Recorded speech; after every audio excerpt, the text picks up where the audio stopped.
Good afternoon, and welcome to the Boyd Gaming fourth quarter 2020 conference call. All participants will be in listen-only mode. Should you need assistance, please signal a conference specialist by pressing the star key followed by 0. After today's presentation, there will be an opportunity to ask questions. To ask a question, you may press star then 1 on your telephone keypad. To withdraw your question, please press star then 2. Please note this event is being recorded. I would now like to turn the conference over to Josh Hirschberg, Executive Vice President and CFO. Please go ahead. Thank you, operator. Good afternoon, everyone, and welcome to our fourth quarter conference call. Joining me on the call this afternoon is Keith Smith, our President and Chief Executive Officer. Our comments today will include statements that are forward-looking statements within the Private Securities Litigation Reform Act. All forward-looking statements in our comments are as of today's date, and we undertake no obligation to update or revise forward-looking statements. Actual results may differ materially from those projected in any forward-looking statement. There are certain risks and uncertainties, including those disclosed in our filings with the SEC, that may impact our results. During our call today, we'll make reference to non-GAAP financial measures. For a complete reconciliation of historical non-GAAP to GAAP financial measures, please refer to our earnings press release and our Form 8-K furnished to the SEC today, and both of which are available in the investor section of our website at boydgaming.com. We do not provide a reconciliation of forward-looking non-GAAP financial measures due to our inability to project special charges and certain expenses.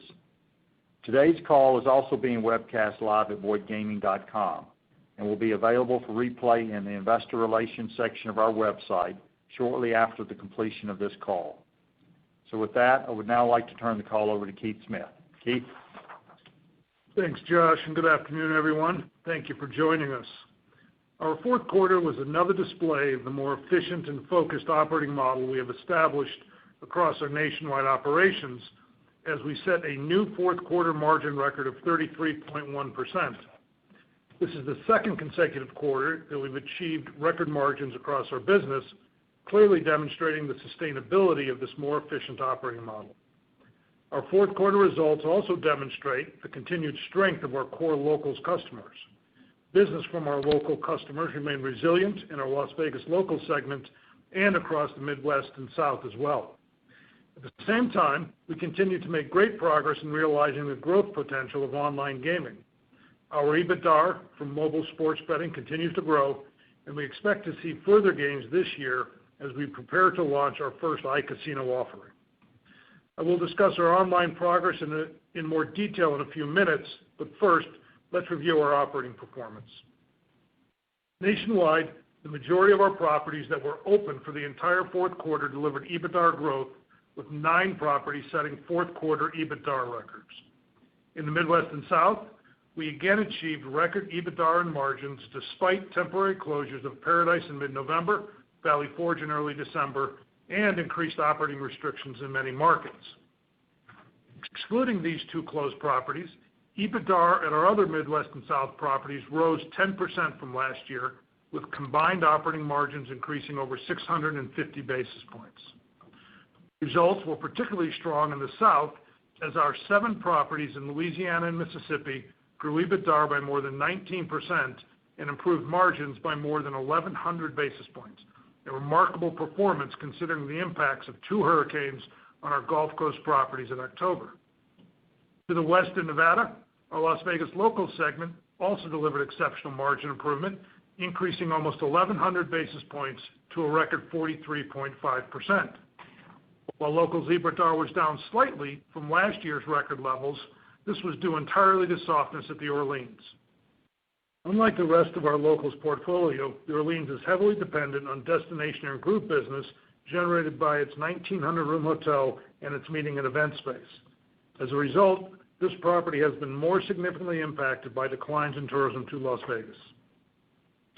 Excluding the Orleans and our closed properties, our core locals portfolio achieved EBITDA growth of nearly 13% in the fourth quarter, while margins improved nearly 1,300 basis points to 46.3%. This performance illustrates the continued strength of our core local customers, as well as the increased profitability of that business segment.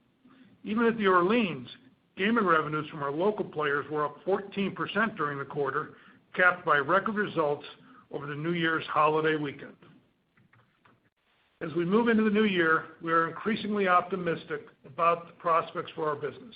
Starting in late December and continuing over the first 6 weeks of the new year, we have seen encouraging trends in both Las Vegas and the Midwest and South. At the same time, operating restrictions are being eased across the country and the deployment of vaccines is accelerating. All of this bodes well for our future outlook. Additionally, we expect to see increasing benefits from our ongoing marketing, analytical, and technology initiatives. While we are very pleased with the results from these initiatives so far, our work is continuing. We are currently partnering with Aristocrat Technologies to roll out a new cashless digital wallet called Boyd Pay. After launches in Indiana and Ohio, we have begun a field trial in Nevada and anticipate adding locations in Kansas, Louisiana, and Pennsylvania by the end of the first quarter, subject to regulatory approvals. Over the course of this year, Boyd Pay will become a true digital experience, a cashless wallet available on smartphones used to pay for everything we offer in our properties nationwide. Longer term, this digital wallet will have functionality beyond the walls of our properties as we work to integrate the Boyd Pay digital wallet into our online products. This integration will allow us to create a seamless experience for our guests between digital gaming experiences and our traditional properties, creating the opportunity to stay engaged with our customers wherever they choose to play with us. The integration of our traditional and digital products is one of the many reasons we are excited about the long-term growth potential of our online gaming business. While it is still early, we are already generating solid returns from our online business. For the full year 2020, online gaming contributed more than $10 million in EBITDA to our company-wide results, predominantly from our share of FanDuel's mobile sports operation in Pennsylvania, Illinois, Indiana, and Iowa. This year, we anticipate our online business will generate over $20 million in EBITDA for the full year, including expected contributions from our soon-to-be-launched Stardust iCasino in Pennsylvania. Looking beyond this year, we see further potential from online gaming, with lawmakers in Louisiana, Kansas, Missouri, and Ohio all expected to consider retail and mobile sports betting legislation in their upcoming sessions. Online gaming is clearly a compelling growth opportunity for our industry and our company. By partnering with a proven market leader like FanDuel to pursue these opportunities, we are generating immediate and growing profits from digital gaming today while maintaining flexibility to explore the many opportunities available to us to ensure that we are well positioned for the future. Next, I'm pleased to report that we're making good progress toward the expansion of our geographic presence into Northern California as we prepare to break ground on the Wilton Rancheria Resort in the next several weeks. With its location off a major highway just south of Sacramento, this resort will be the closest Class III casino to downtown Sacramento in the South Bay area, positioning us for a strong start after its scheduled opening in the second half of 2022. We are excited for the opportunity to start bringing the tribe's vision to life, allowing our partners and friends to finally realize their long-awaited goal of self-sufficiency. Across the country, our company is making great progress, but we know that many are still struggling as a result of the COVID pandemic, and we are doing our part to help. When the pandemic forced Paradise and Valley Forge to close their doors, we did not want these temporary closures to cause financial hardship for our team members during the holiday season. And so we extended full pay and benefits to every Illinois and Pennsylvania team member for the duration of the closures, just as we did for our Delta Downs team members after Hurricane Laura temporarily closed that property last summer. At the same time, we continue to assist our communities through our support of charities that are helping vulnerable populations severely impacted by the pandemic. These COVID relief initiatives continue to be a priority for our company. We know these are difficult times for many, and we remain committed as ever to supporting our communities and our team members. So in conclusion, as we begin a new year, I am pleased with what our teams have been able to accomplish during 2020 in an extremely challenging environment, and I am confident about what lies ahead. We are demonstrating the sustainability of our more efficient operating model, consistently delivering record margins across our business. Our core customers remain resilient in Las Vegas and across our regional operations, and we are seeing encouraging trends across the country over the first 6 weeks of the new year. And we continue to make excellent progress capitalizing on the digital future of our industry, building a robust and growing mobile sports and iGaming presence across the country. 2020 was a challenging year, but also one of significant progress for our company. And we know that this would not have been possible without the hard work of our team members across the country. Over the last several calls, I've spoken frequently about a more efficient and focused operating model. It is our team members who make this model work. Throughout the country, they have successfully adapted to a more efficient way of doing business while continuing to deliver exceptional and memorable guest service. I want to thank every member of the Boyd Gaming team for all that they do for our company and for our customers each and every day. Together, I am confident that we will achieve continued success in 2021 as we apply the lessons and experiences of the past year to drive continued growth. Thank you for your time today. I'll now turn the call over to Josh. Josh? Thanks, Keith. For obvious reasons, we are happy to close the books and move beyond 2020. On the other hand, 2020 has created exciting opportunities for our company for this year and the future. Our operating teams are focused on delivering higher margins, utilizing a more efficient business model, leveraging many of the initiatives, technologies, and capabilities that were started pre-COVID in combination with a marketing philosophy focused on higher value customers will continue to lead to improved profitability and cash flow for our company. EBITDA in the second half of 2020 actually increased from the second half of 2019, despite a revenue decline of more than 20%, a hesitancy on behalf of some of our better customers to return, no EBITDA contributions from our downtown business, closed properties, and operating restrictions throughout the portfolio. Pretty remarkable. And combining our success of driving improved margins with the recent trends in our customer base, we are encouraged for 2021. As Keith mentioned, we believe our ability to deliver higher margins is sustainable, and our operating teams are committed to the continued achievement of this throughout our company. We are also well positioned to take advantage of online sports betting and iGaming, generating profits today in what is and will likely continue to be a highly promotional, capital-intensive, and competitive landscape. Our 5% equity ownership in FanDuel also provides participation in the broader rollout of sports betting. As more states legalize and FanDuel leads the way as one of the long-term winners in online sports, our equity stake will only continue to grow in value for our shareholders. And separately, we're excited to introduce our own Stardust-branded iCasino product this coming April. As we move forward, we will continue to evolve our online strategy to ensure that we are well positioned for the long-term opportunity that is represented by sports betting and iGaming in our industry. Finally, we also emerged from 2020 with a strong balance sheet. We have no debt maturities until 2023, no outstandings under our $1 billion credit facility, and a cash balance of over $500 million. So as we begin 2021, we are confident in our ability to continue to deliver improved margins, and we are encouraged by recent consumer trends.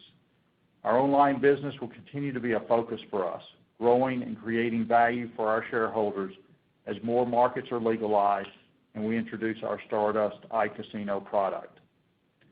Operator, that concludes our remarks, and we are now ready to take any questions from the audience. We will now begin the question and answer session. To ask a question, you may press star then one on your telephone keypad. If you are using a speakerphone, please pick up your handset before pressing the keys. To withdraw your question, please press star then two. At this time, we will pause momentarily to assemble our roster.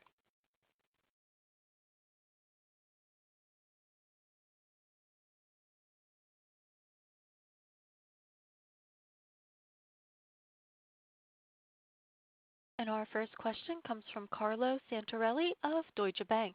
Please go ahead. Hey, Keith and Josh. Thank you for taking my questions. Just for starters, guys, Keith, you talked about in your introductory remarks kind of the middle of December through the present, really seeing things starting to pick up, not only in the locals market, but your regional markets.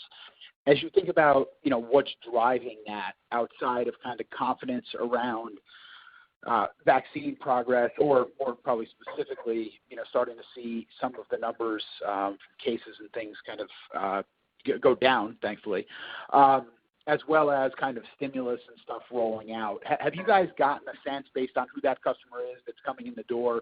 Maybe what is it that's specifically driving that, and how you're thinking about, as we move through the year, if we should expect to see more benefits from obviously less cases and seeing that older customer come back, or if it's more of a stimulus-driven kind of younger demographic, or what is it exactly you started to see in December that changed?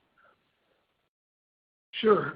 Good question. I think you summarized it well in terms of, today what is driving those customers in the door. I think it is the rollout of the vaccine and, confidence that there's light at the end of the tunnel. I think there is a certain amount of weariness with the shutdowns and the increased cases that occurred later in the fourth quarter, and people wanting to get out and starting to live life normally again.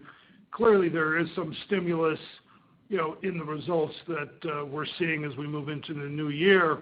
But basically, it's the same customer. It's the younger demographic. It's the higher worth segment. And the nature of the customers coming in the door hasn't changed much over the last 6 months.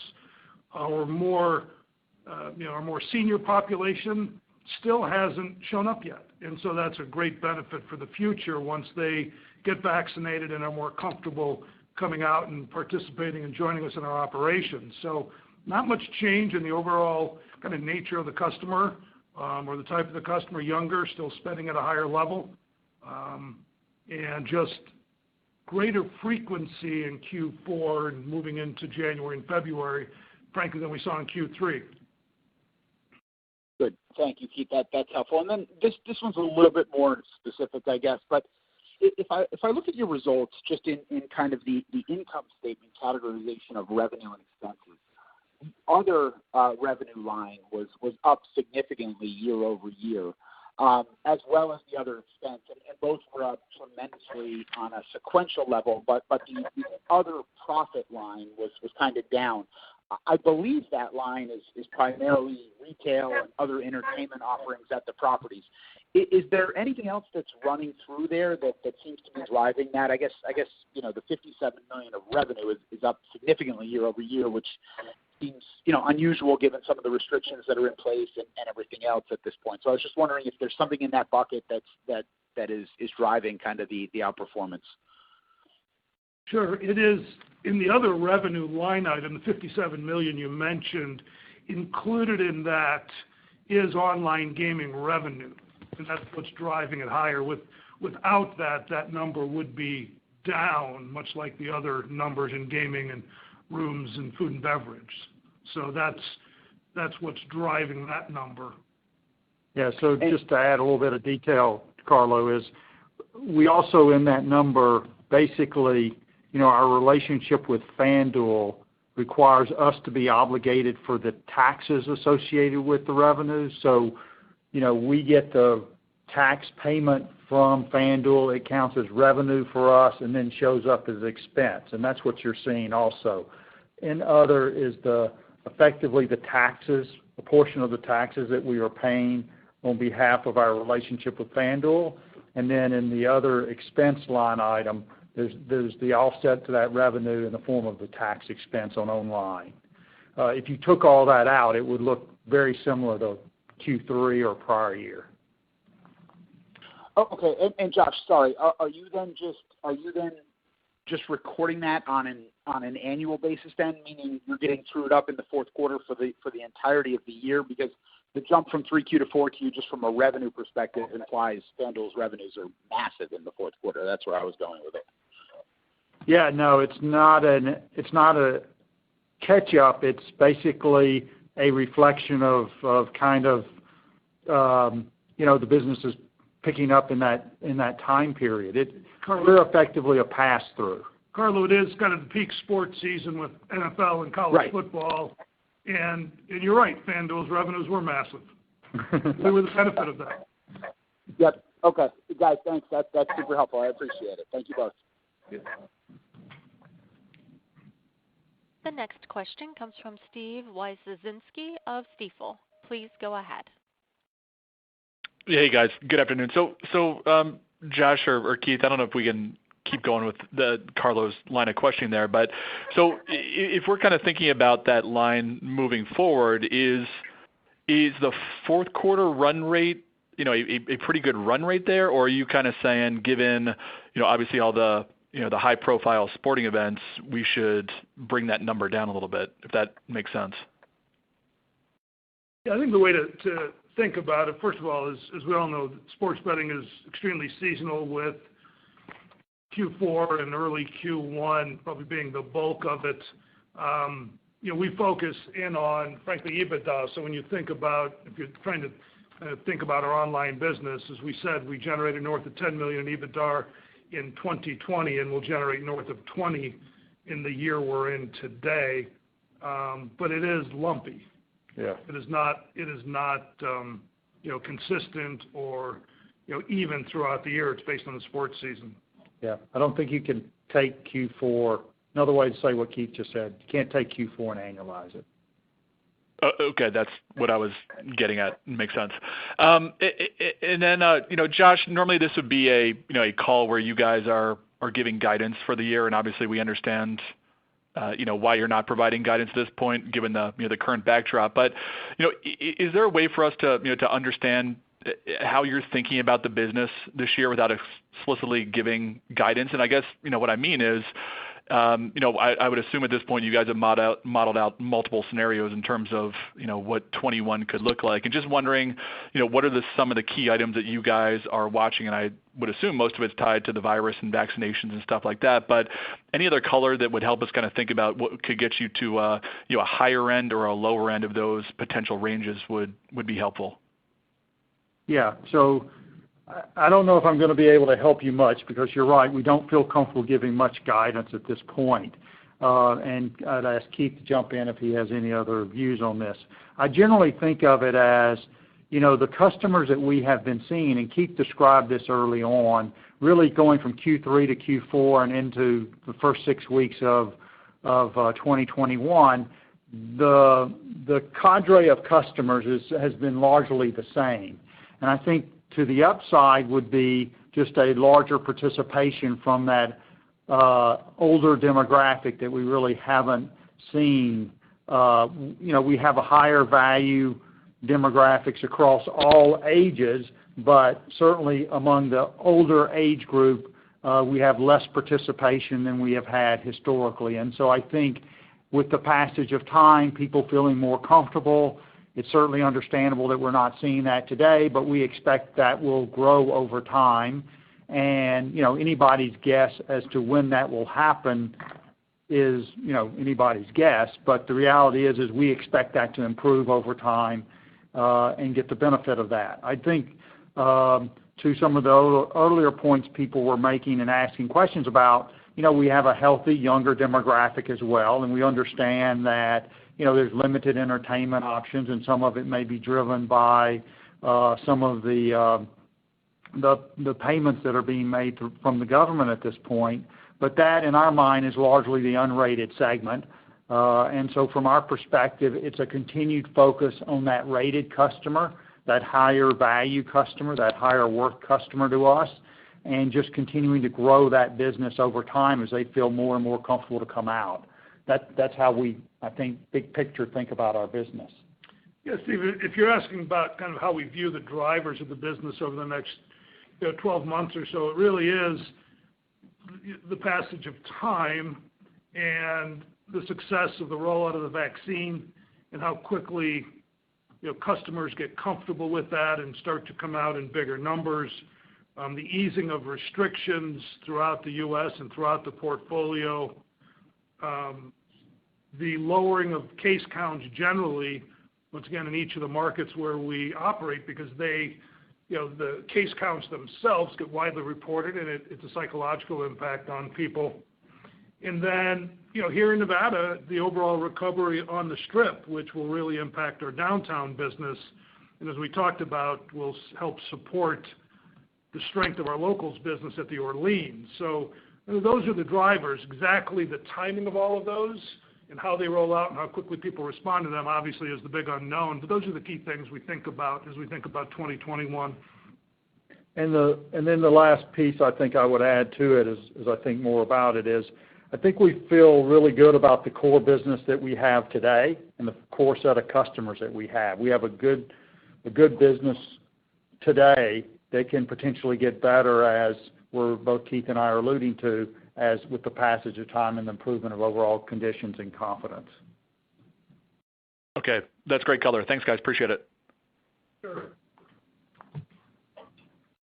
The next question comes from Barry Jonas of Truist Securities. Please go ahead. Hey, guys. Wanted to ask about Boyd Pay.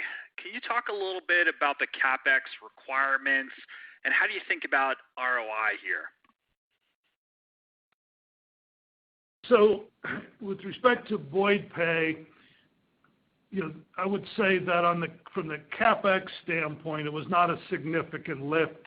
It's nothing that you would hear us call out if we were detailing out CapEx in a given quarter. We're leveraging up some technology that exists with products we've already bought from ATI and simply deploying them. And so the ROI will be, very strong because there's very little invested in it, a lot of sweat equity, a lot of efforts by the two IT teams and by our property peoples to roll it out. And it is early. I mean, we don't have a lot of data under our belt at this point, but we think it'll be a great addition to kind of the overall suite of offerings we have and another way for us to stay engaged with our customers. Got it. And is the intent to link this up to FanDuel's offerings at some point, or would this more just be your Stardust offerings? So we haven't engaged in that conversation, with our partners at FanDuel, but that's certainly something that is an opportunity for us to engage in that conversation with them. We're focused on today's rollout, but we certainly have great hopes for expanding it far and wide, as they say. The product has the capability to include, a suite of products that could include FanDuel if that's how each party wanted to move forward.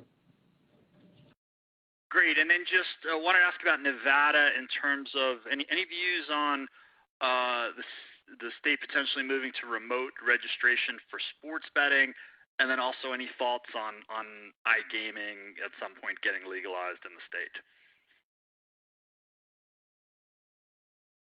No real specific, commentary on, I think, either of those topics. It is, part of the online world, which I think is important to our industry. It's part of, something that we embrace as a company. Remote registration in sports betting is important in other states.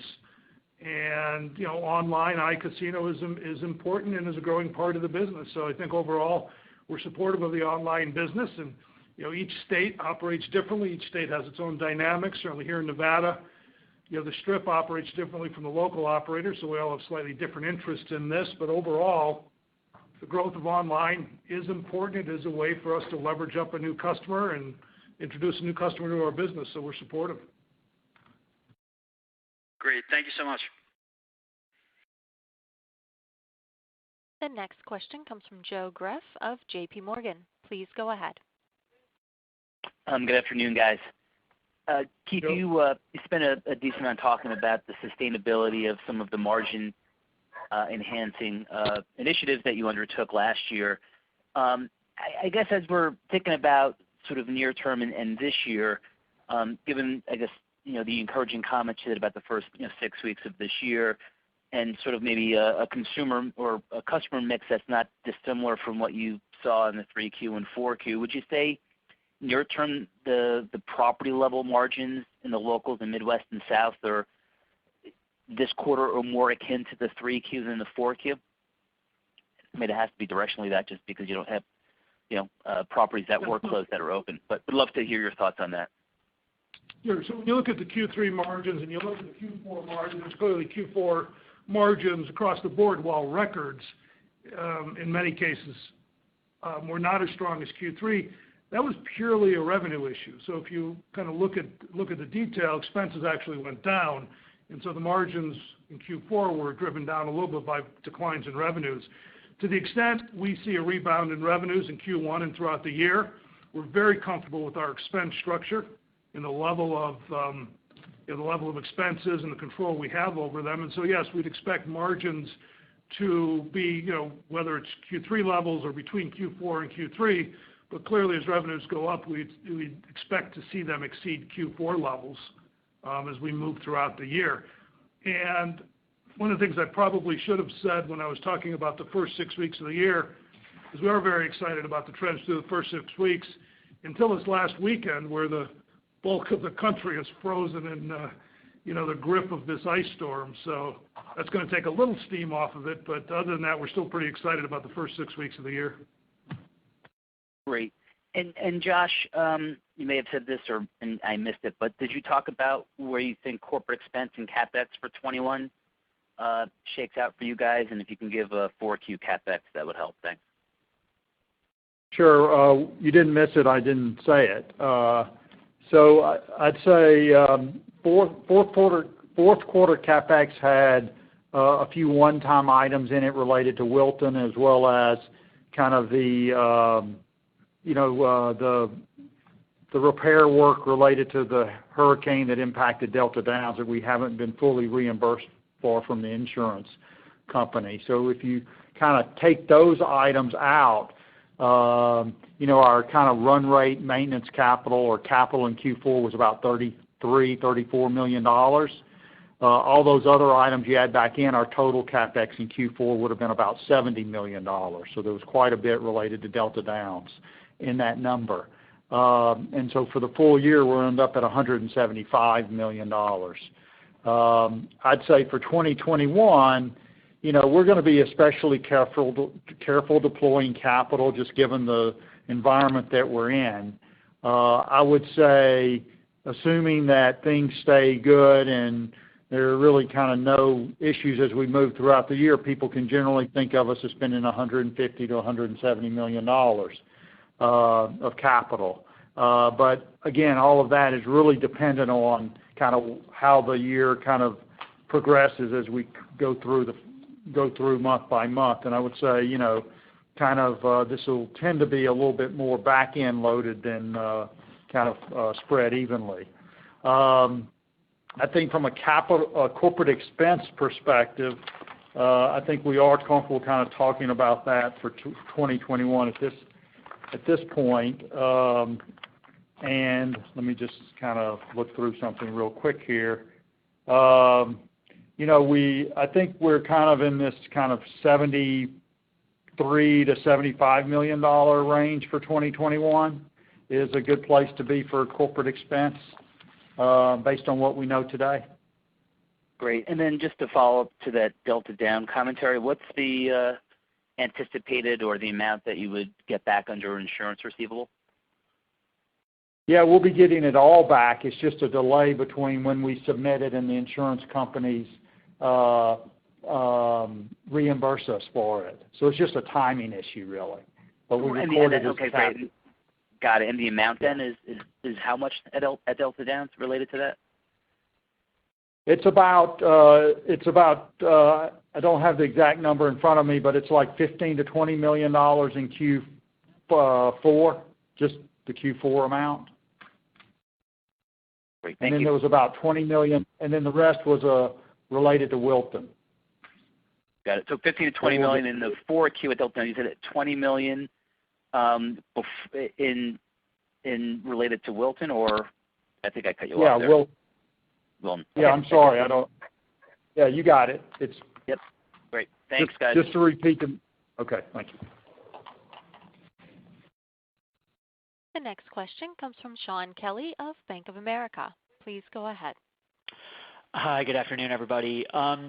Josh, maybe just to stick with the last line and sort of working through some of the corporate items, could you just remind us on, as we move through 21 on sort of leverage targets and maybe cash flow prioritization, as well as any related NOL balance that you guys have at this stage, and just how should we think about kind of what you're targeting and where we'll be? Because I imagine, especially with this higher margin profile, the business should be throwing off quite a substantial amount of cash.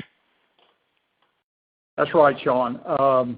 So first, the easy one, the NOL balance at year-end is estimated at 2020 was estimated to be about $560 million or so.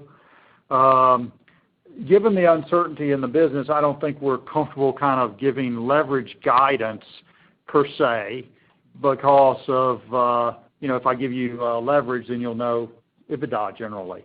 But what I would say is that kind of leading in toward the end of 2019, our leverage targets were toward the low end of kind of 4 times leverage, 4 to 4.5 times, and closer to the 4 times leverage. And I would say, if the business were to stay at these current levels, we'll essentially be at those levels by the end of this year.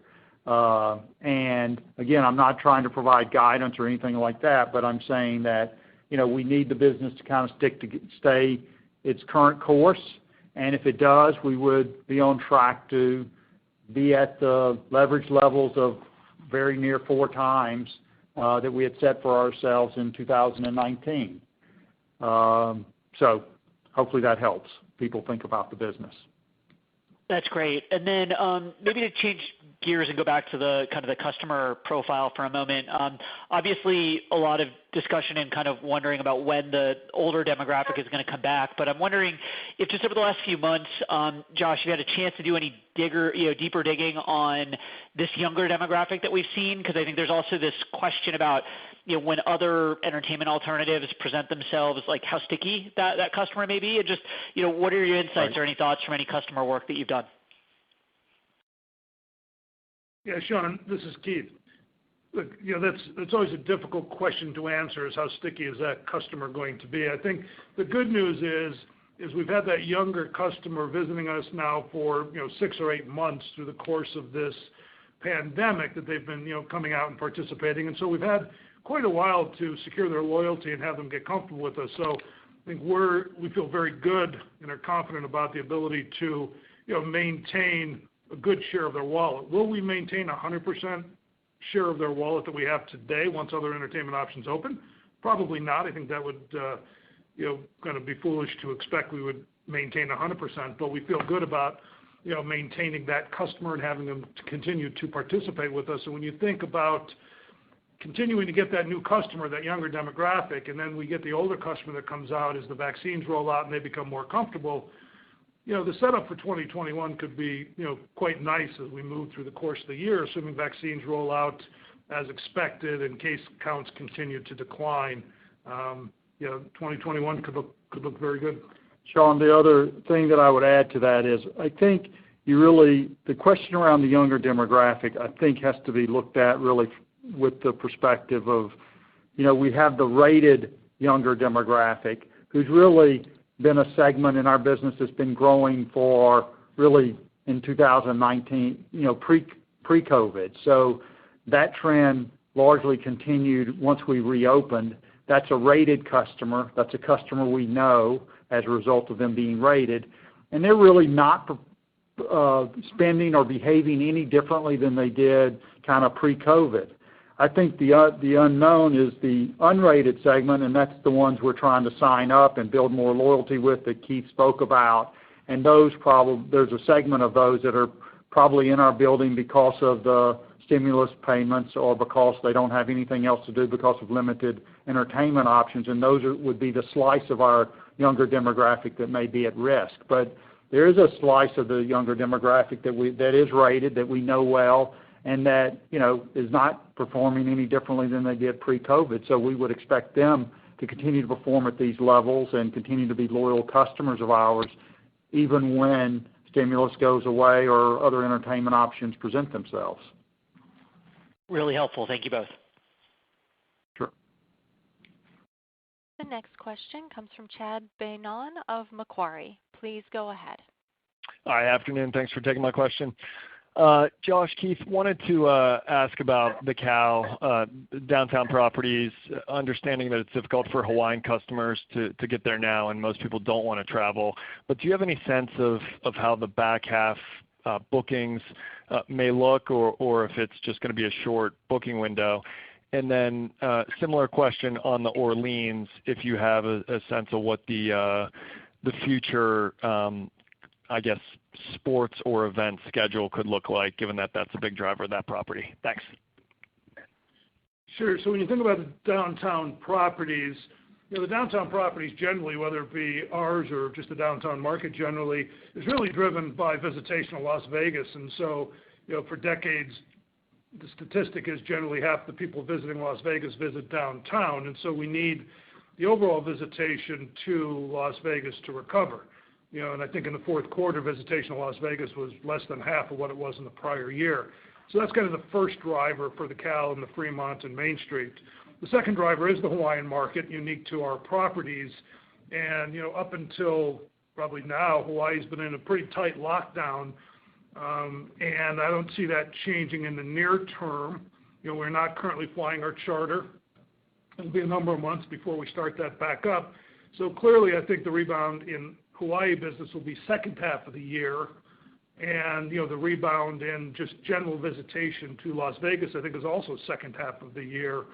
The cadence of that is unknown, but I don't see much of a change in the trajectory of that business over the next 3 to 6 months.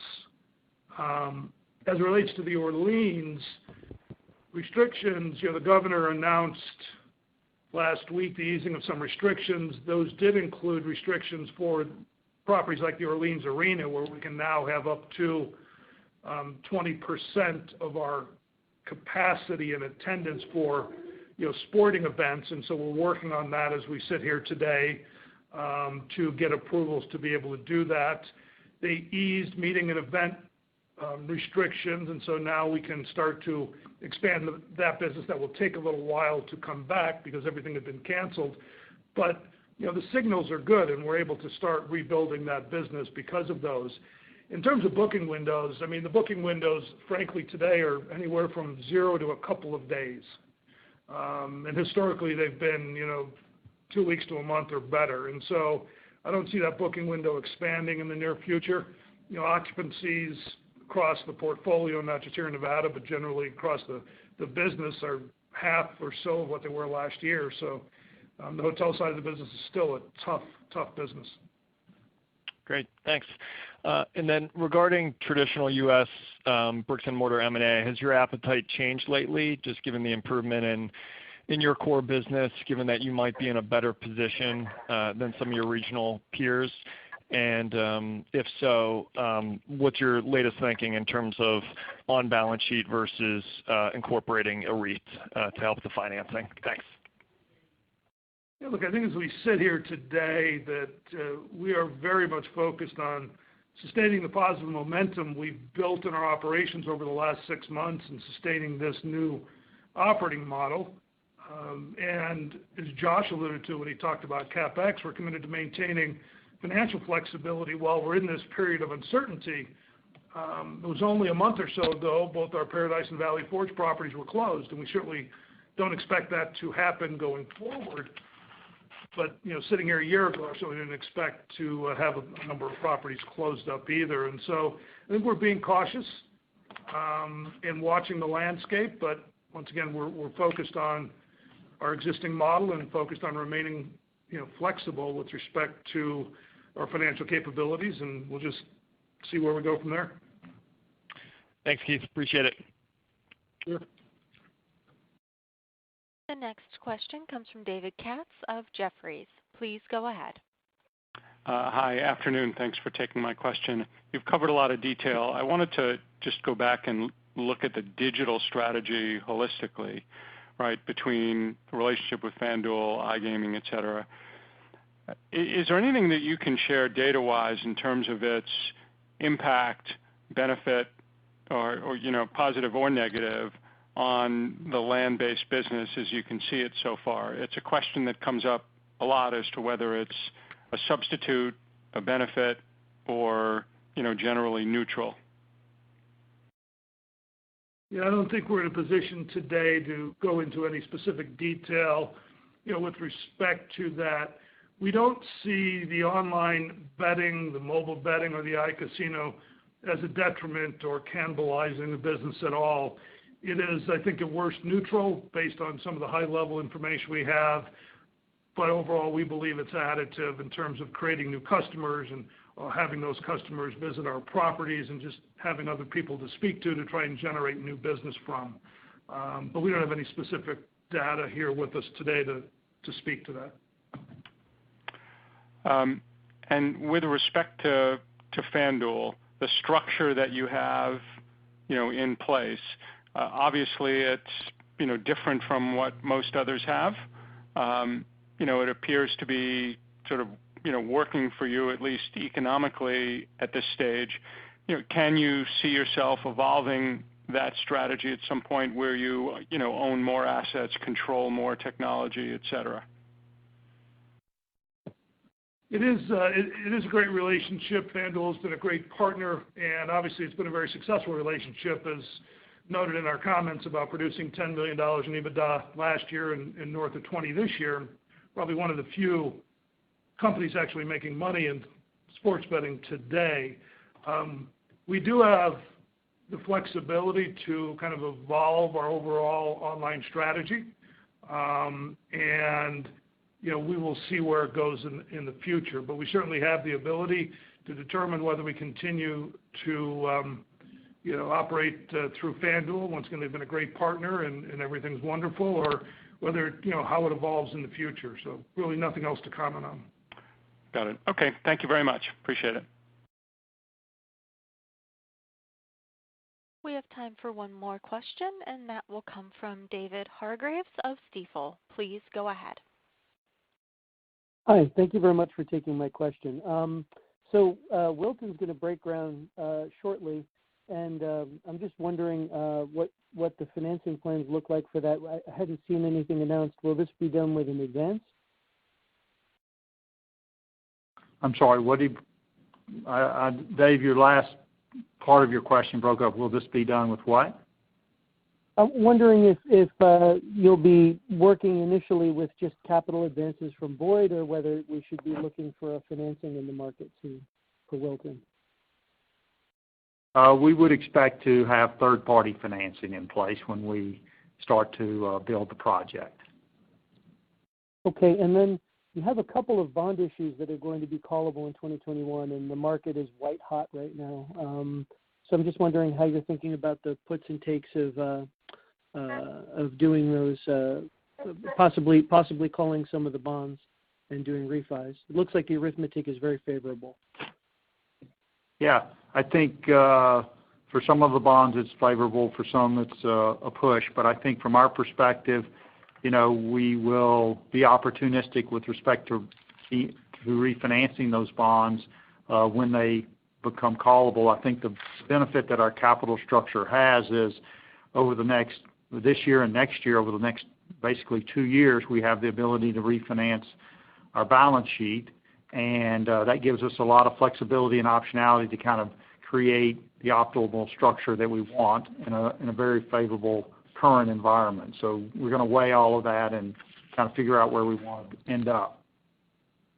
Could I squeeze in one last one? Did you pay down any debt during the quarter? Do your leverage targets factor in a rent adjustment?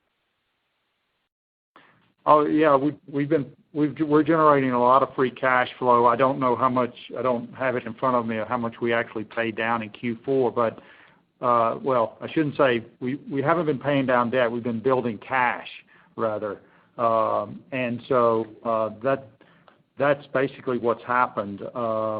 And I would say that effectively we have less debt today than we did at as of June 30, and I think even as of year-end 2019 when you kind of factor in all that cash. But I don't have all that in front of me. But basically we've been deleveraging, generating free cash flow from around June 1st when all of our properties reopened, and that amount of cash has been accelerating over the second half of the year. So.